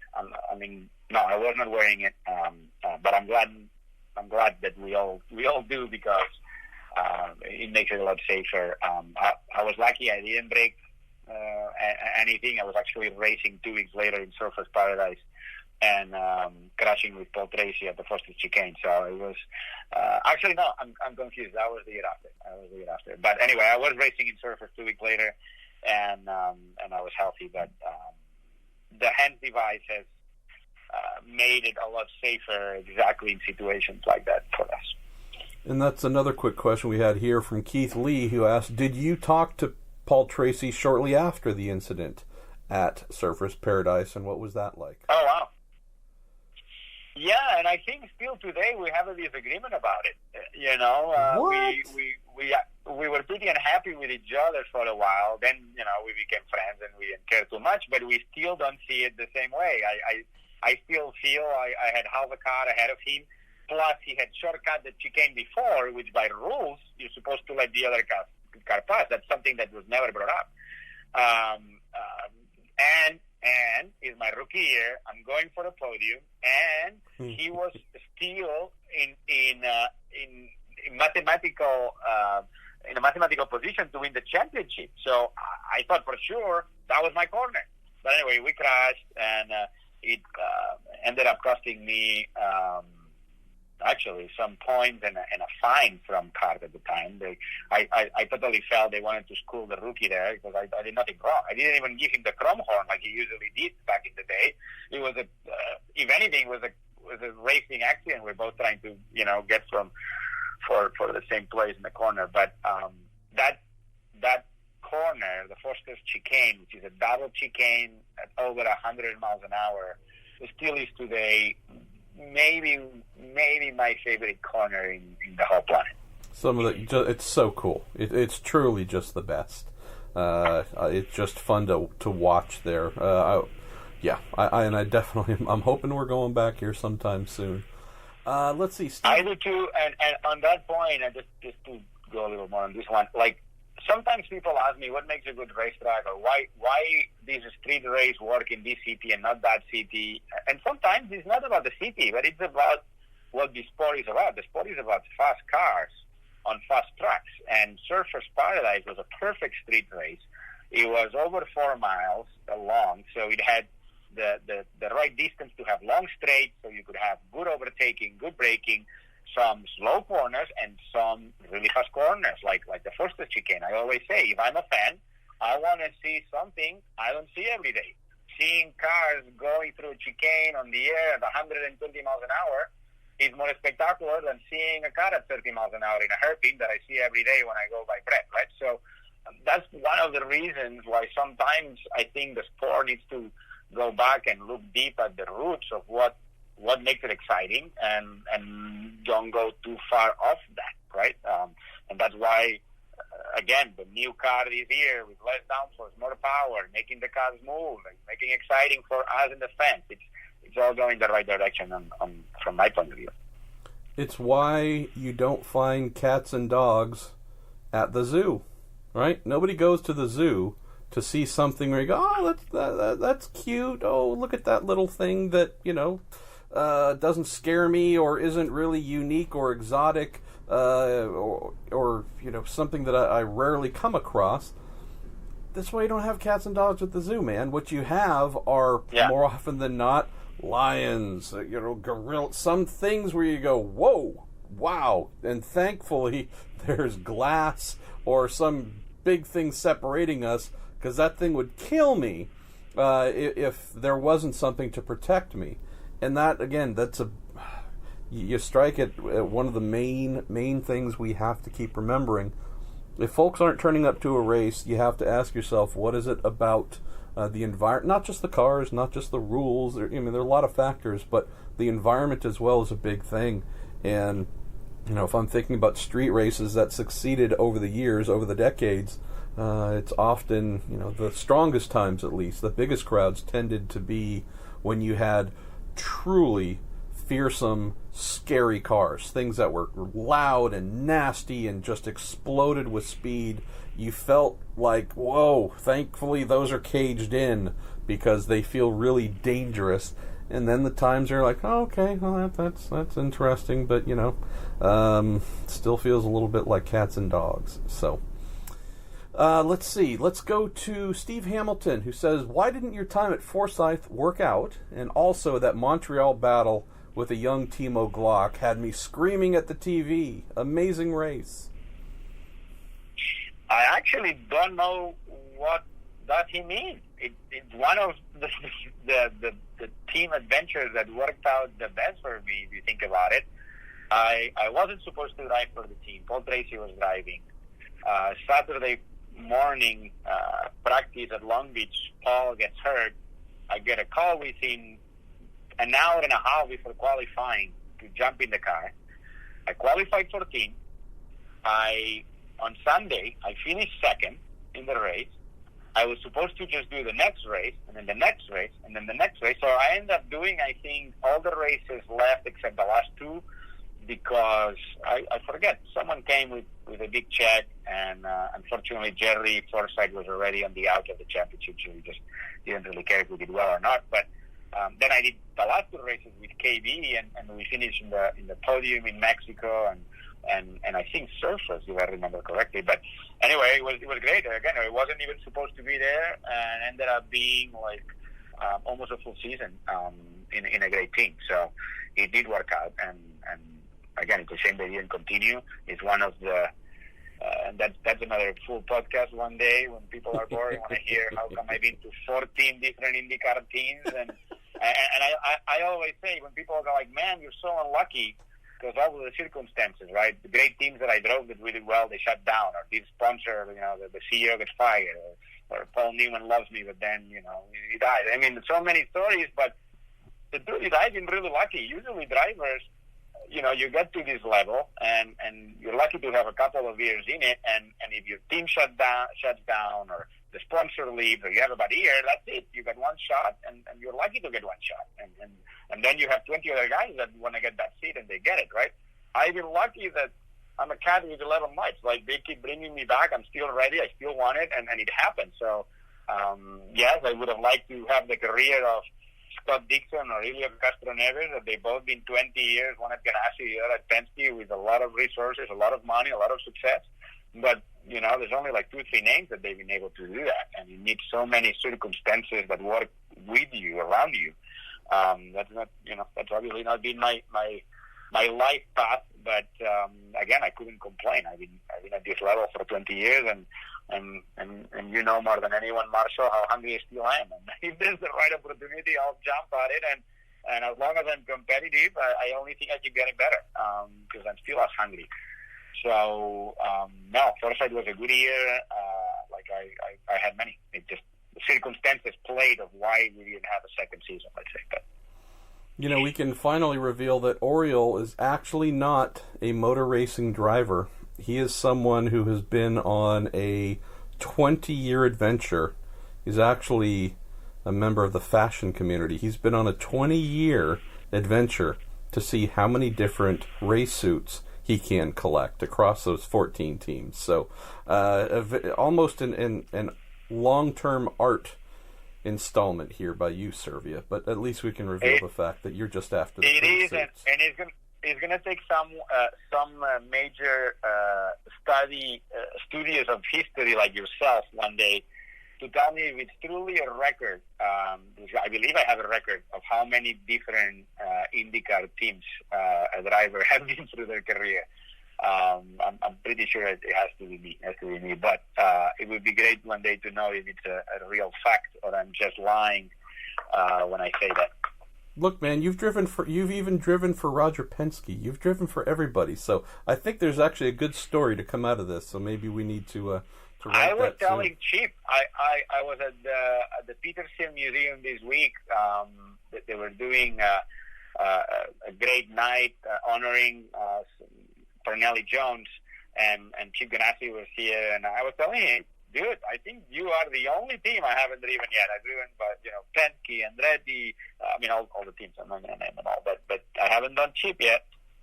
Well, just maintain that self-love and respect for yourself, and make sure that you don't do that. Because, good Lord, why would anybody subject themselves to Chip? Kidding aside, you have given us far more time than planned, my friend. Let me get to the final question, which I saved specifically as our final question because I know you will enjoy it. This comes in from our friend Daniel Miller on Twitter. Daniel asks you to describe your first time coming to Indy and the feeling of turning into turn one for the first time. I had a love affair with ovals in general. For the first time I turned a wheel, which was actually in Homestead before they changed it and they made it a NASCAR track. I think it was in 98 in Indy Lights. And I was like, man, this is awesome. You're coming in at 200 and something miles an hour and you turn and the car turns, and not only that, you're going really fast, but everything happens really slow. Like when you're in a plane, right? You're going very fast, but every movement is so slow, so you feel what the car moves, how the car moves, how the tire moves. So I love that. And then I was already in love with ovals, as I said, and I go the first time at the Speedway, and it's just such an amazing feeling because it's not an oval, it's a rectangle. It's, over a mile straight line and almost a 90-degree corner with very little banking. And the car has to work so well, for you to stay on the asphalt and not on the wall, that it's just unbelievable. Because it really, what everyone tells you, like you feel like you're going straight into a wall facing at you. It's true. Like usually ovals are ovals. Like the corner is not a corner like a 90-degree corner. It's a progressive turn that slowly gets you towards the other side. In Indy, you're here, and not even half a second later, you're facing 90 degrees the other way, and then the other way. So it's really unbelievable. It puts the driver, the setup of the car, to an extreme on how much confidence you need to have on the car, on the changes you make, on the speed that you get there. It's just everything is amazing, and if that was not fun enough, when then you get into the race and you're fighting 32 other guys, to be there first, it's just an amazing feeling that I say over and over.